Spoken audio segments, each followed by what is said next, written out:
pininturahan ko kasi ito guys, tanggalin ko na yung balot eh wala akong makitang white na paglalagyan. So ito na lang acrylic, pininturahan ko na lang para makita yung wire dun sa harapan. So ito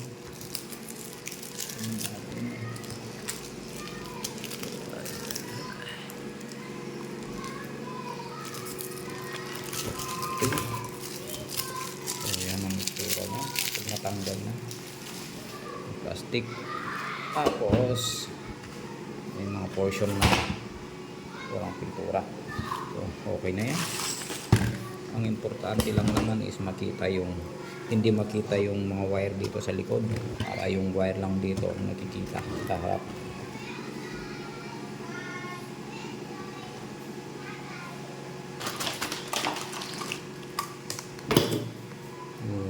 Gagamitan natin ng wire stripper. Mag-try tayo ng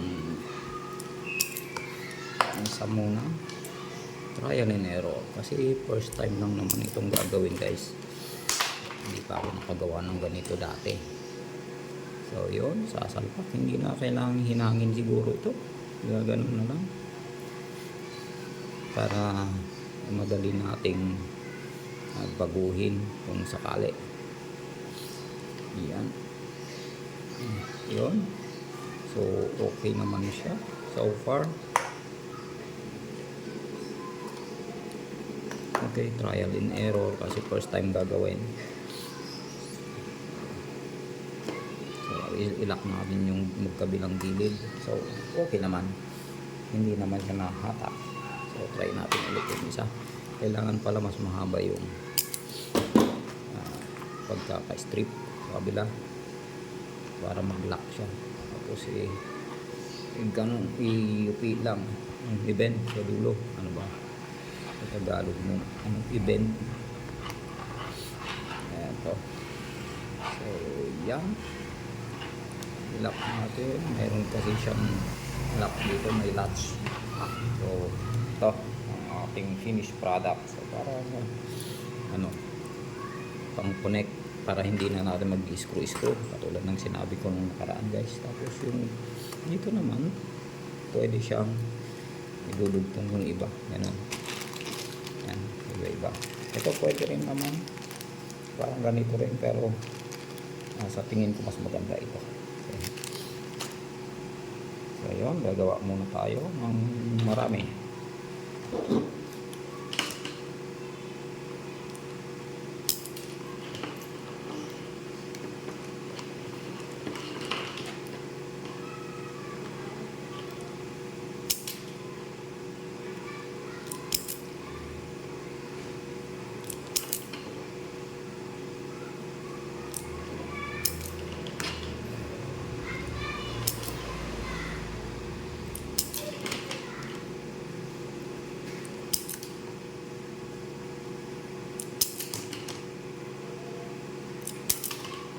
So mabilis guys pagka merong ganitong gamit, wire stripper ito. So may size naman dyan, nakalagay dyan kung anong size yung ito, 2.0, 2.5 squared, at liit ng isa, luma na, hindi makita.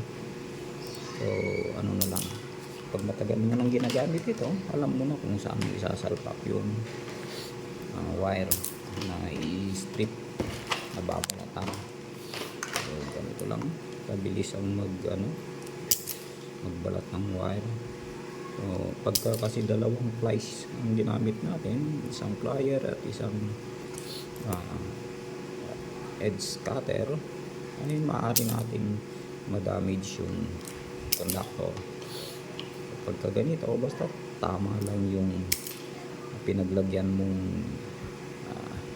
ngipin, hindi siya madadamage. So yung insulation lang yung matatanggal.